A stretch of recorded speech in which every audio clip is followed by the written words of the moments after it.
やっぱり義手のあんたには何やらせてもダメね。私の左手が義手であることを何かにつけてバカにして見下す義母の口癖はこれだった。悔しかったけれど、家事の中には義手では時間がかかってしまうこともたくさんあり、義母はそんな私がのろまだとイラついているようだ。ある日、用事が長引いて帰るのが遅くなった私の耳に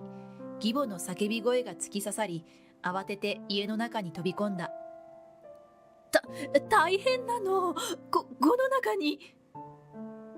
そう言って義母が指さしたのは天ぷら鍋で、私は慌てふためく義母を見て、とんでもないことが起こったと瞬時に理解した。私は山地香織。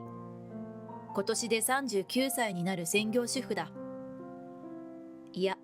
専業主婦になるほかなかったとも言えるかもしれない。私と夫の幸男さんは同じ会社で働いていて、参加した飲み会で気があって、それからお付き合いが始まり、順調に交際を続けて結婚し、もう15年目になる。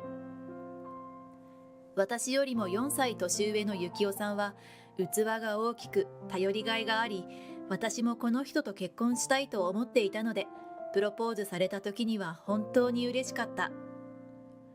でも、幸せな新婚生活の夢はすぐに最悪の形で崩れ去ってしまった。私は結婚直後に交通事故に遭い、命は助かったものの左手を失ってしまい、義手での生活を余儀なくされた。こんな手じゃ幸男さんに迷惑しかかけられない。もう一緒にいたって意味ないよ。事故に遭った直後からこんなことばかり言ってひどく落ち込んでしまっている私を、幸男さんは見捨てることなく、いつも穏やかに笑って優しく私を抱きしめて、大丈夫だからと言ってくれた。そんな幸男さんのおかげで私も少しポジティブに考えられるようになり、幸男さんとの結婚生活を続ける決意をした。病院を退院してからも幸男さんは慣れない義手のせいで日常生活もままならない私に寄り添い、いつも優しく手を差し伸べてくれた。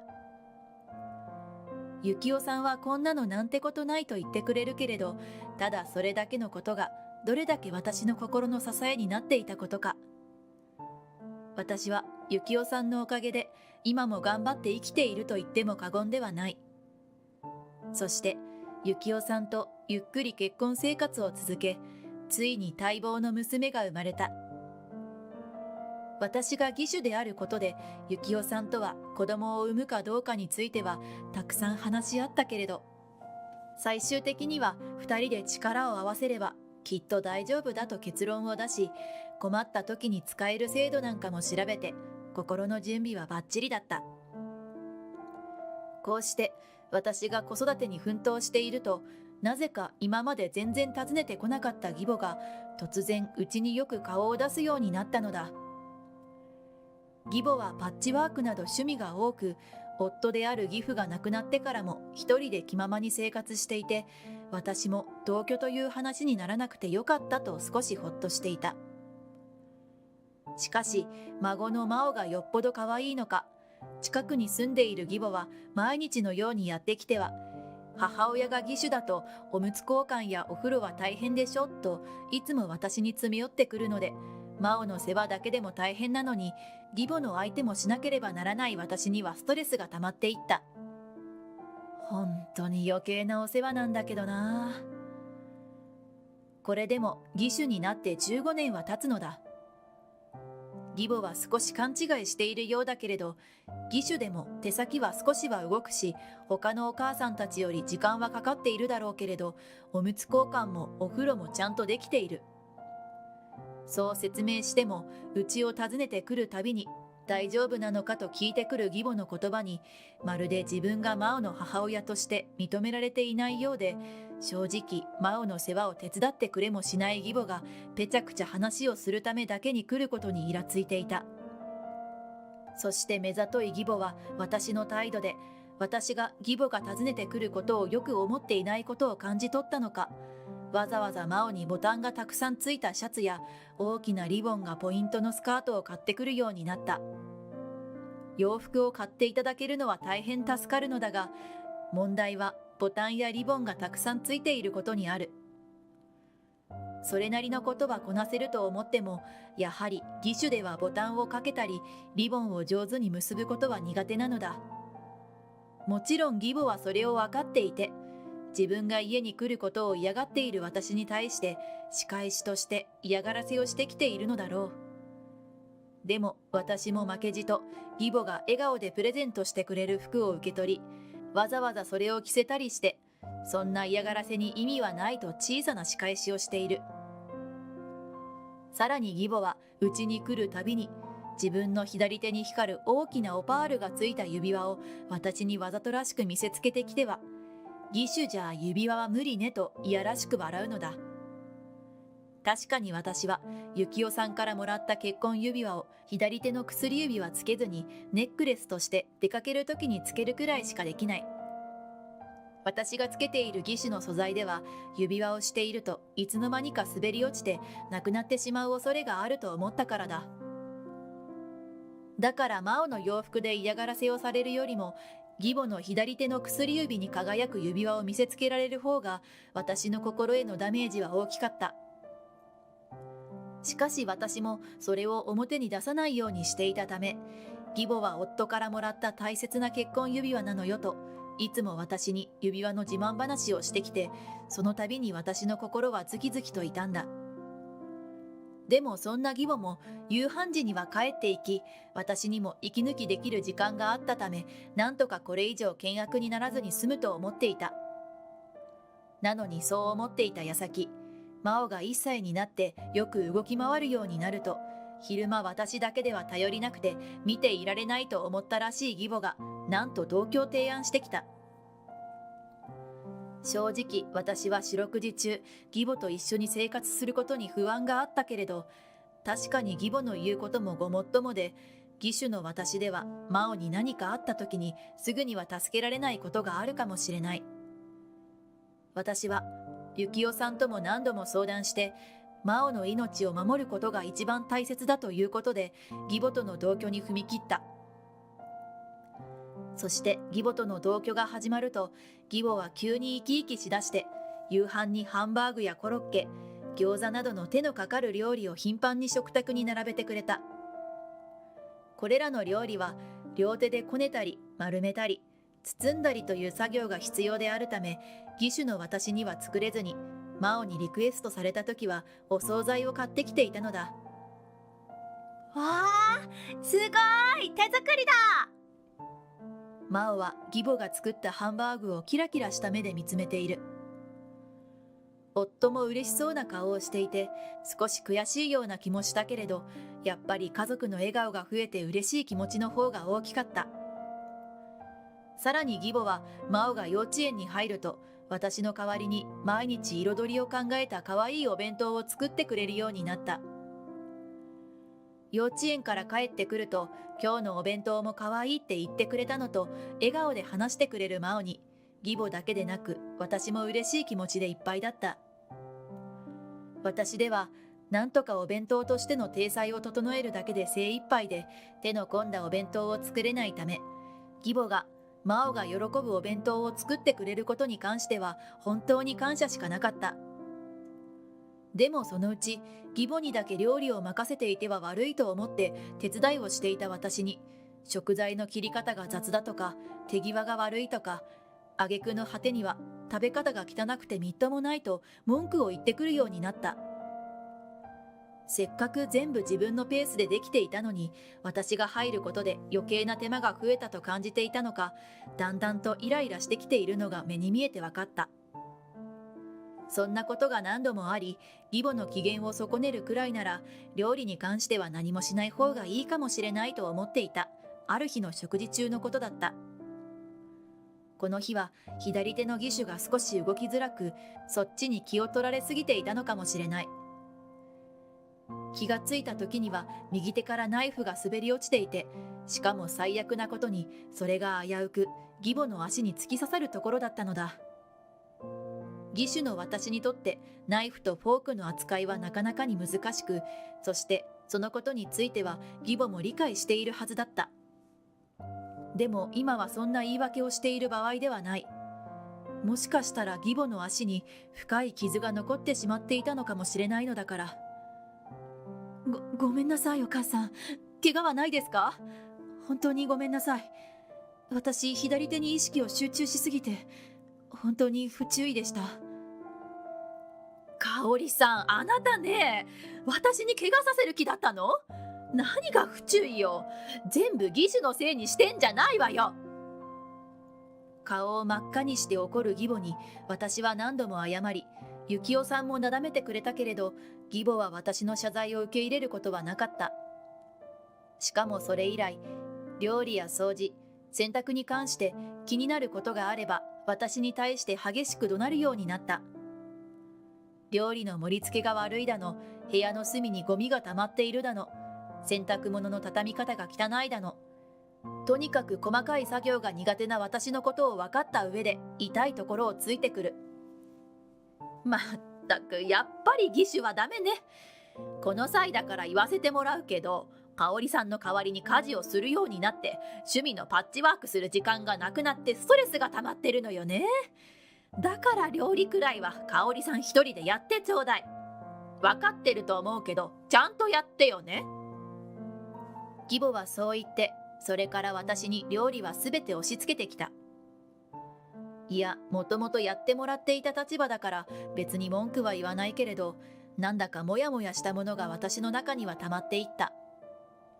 でもそんな憂鬱なキッチンでの作業でも5歳になった真央が積極的に何かできることはある？と聞いてくれるようになったことで私の気も少し晴れた。小さな手で一生懸命ピーラーでじゃがいもの皮を剥いたり、人参を子供用の包丁で真剣な顔で切る真央を見ると、私も頑張ろうと思わず頬が緩んでしまう。そんな可愛いお手伝いさんのおかげもあり、相変わらず義母に文句を言われながらではあるけれど、私はなんとか毎日の料理をこなしていたある休日の夕食時のことだった。私はお皿にこれでもかと今日のメインディッシュを乗せ、今日はみんなの大好物作ったわよと声をかけながら、他の副菜と一緒にドンと食卓に並べた。すごいなぁと微笑む幸男さんに対して、義母は眉間にシワを寄せて今日のメインディッシュをじろじろと見ている。なーにこの肉の塊は。今まで生きてきてこんな汚い料理初めて見たわよ。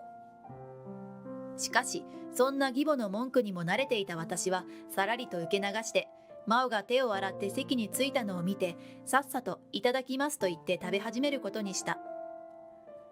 そして恐る恐るメインディッシュを一口食べた義母はさらに眉を潜めて大きくため息をついた。なにこれまずい。ほんとあなた料理もまともにできないのね。おばあちゃんひどい。これ私が作ったミートボールなのに。義母はそう言って突然泣き出した真央に顔から血の気が引いてしまっていた。今日のメインディッシュであるミートボールは真央の大好物で、義母がよくお弁当に入れてくれていたものだった。そしてあまりにも気に入った真央がレシピを聞いてメモしていたらしく、今日はおばあちゃんを驚かせるんだと言って張り切って作ったものだったのだ。確かに形はいびつで、中に入っている野菜の大きさもバラバラで食感もいいとは言えない。でも大きさに関しては大きくした方がママがフォーク1本で食べられるからと私に気を使ってくれてのことだった。これは母親の勘でしかないけれど、いつも食事のたびに義母に食べ方が汚いと怒られている私を真央はもう見たくないと思ってくれたのだろう。せっかく作ったミートボールをけなされてワンワン泣き出した真央をなだめながら、幸男さんは義母をにらみつけて一生懸命作った真央に謝れと迫る。そのあまりの迫力に押されて焦ったのか、義母はかがんで真央と目線を合わせて、本当にごめんなさいねと眉を下げて謝っていた。しかしそのすぐ後にギロリと私をにらみつけていたことを私は見逃さなかった。それからはいつもの家事への文句に加えて新しい嫌がらせを考えるようになった。ちょっと香織さん、パッチワークするから針に糸を通してちょうだい。老眼で見えないのよ。そう言って義手では難しい細かい作業をわざわざ私に押し付けてくるようになった。自分の息子や孫の前で恥をかかされたのがよっぽど悔しかったのね。私は自分をそう納得させて、そのうち気が済むだろうと我慢することにしたけれど、手間取っていると、やっぱり義手はダメねと義母はぐちぐちと文句を言ってくるため、その分だけ私の心はささくれ立ってくる。でもそんな私と義母を見つけると、真央が横からさっとやってきて、私のサポートをしてくれることが増えた。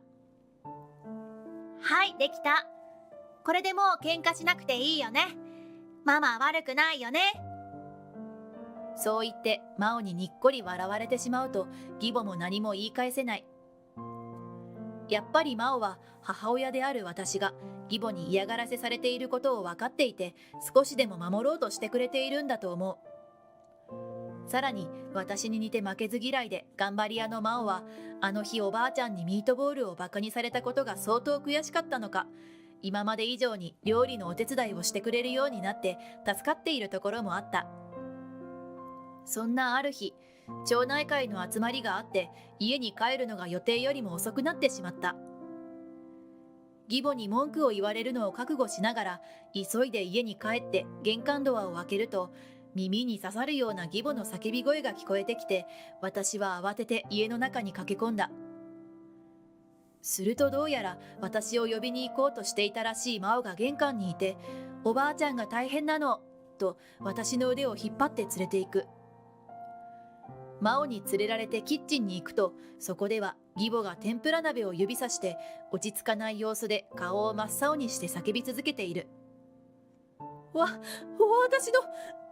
の指輪が、私のオパールの指輪がこの中に落ちたの。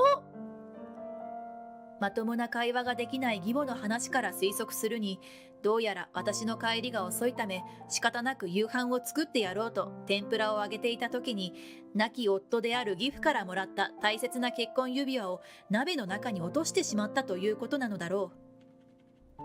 状況を確認すると、火は止めてあるけれど高熱の油の中はよく見えず、菜箸で取ろうとしても滑ってなかなかつかめない。どうしましょう。指輪溶けちゃうわ。ごめんなさい、お父さん。そう言って涙ぐむ義母を見て、私は意を決して高温の油の中に手を突っ込んだ。そしてなんとか指輪を掴んで、よかったと言いながらキッチンペーパーで油を丁寧に拭き取って、どうぞと義母に渡した。手のひらに乗せられたオパールの指輪と私の顔をポカンとした顔で交互に見ながら、義母はあなた手はと小さくつぶやいた。義手なんで怪我とかは大丈夫です。義手もちょっと変色しちゃいましたけど、このくらい全然平気ですし。お父さんから贈られたその指輪は世界でたった一つだけですけど、義手は替えが利きますからまた作ればいいだけですよ。私がそう言って笑うと、義母は私を呆然と見つめて指輪を胸に抱いてポロポロと涙を流し始めた。私、香織さんに嫌がらせばかりしてきたのに、こんな私のために本当にごめんなさい。義母は大粒の涙をこぼしながら何度も私に頭を下げた。私は義母が亡き夫から贈られたこの指輪をとても大事にしていることを知っていた。たまたまこっそり部屋を覗いた時だったけれど、きちんと磨いて傷がないか何度も確認して愛おしそうに指輪を見つめていたことも。もしもあの油の中に落ちたのが私が幸男さんや真央からもらったものだったらと想像したその瞬間には、もう私は左手を伸ばしていたのだ。それから私は危ないことしないでと真央に涙ながらに叱られ、ずっと泣いているおばあちゃんにはもう大丈夫だよと寄り添っていた。いつの間にか成長していた真央を見て私は思わず笑ってしまった。その事件の後、義母は私に新しい高性能の義手をプレゼントしてくれた。前よりも馴染みやすくて、指先も動かしやすいため、細かい作業がとても楽になった。私が、でもこんな高額なものをと話すと、あの時のお礼よと義母は微笑んでくれた。しかし何よりも嬉しいのは、これだから義手はと言われなくなり、多少家事に手間取っていても気にせずに、それくらいやるわよと手を貸してくれるようになったことだった。さらに小学生になった真央は料理の腕も上達し、今では私も顔負けの美味しいご飯を作ってくれるようになって本当に助かっている。そんな真央を微笑ましく見ていると、真央と目が合い、嬉しそうに満面の笑みで近づいてくる。ねえママ、私いつでもママの左手の代わりになれるようにこれからも頑張るからね。そう言ってぎゅっと抱きついてきた真央を私も抱きしめ返してそっと頭を撫でる。不思議そうに顔を上げた真央の方を私は両手で優しく包む。代わりなんて言わないで。真央はママにとってどこにも代わりなんてない大切な宝物なんだから。私がそう言うと真央はとても嬉しそうに微笑んだ。これからも義手だからと蔑まれることはあるのだろう。でもこの温かく支えてくれる家族がいれば私は乗り越えていける。可愛く微笑む真央を見ながら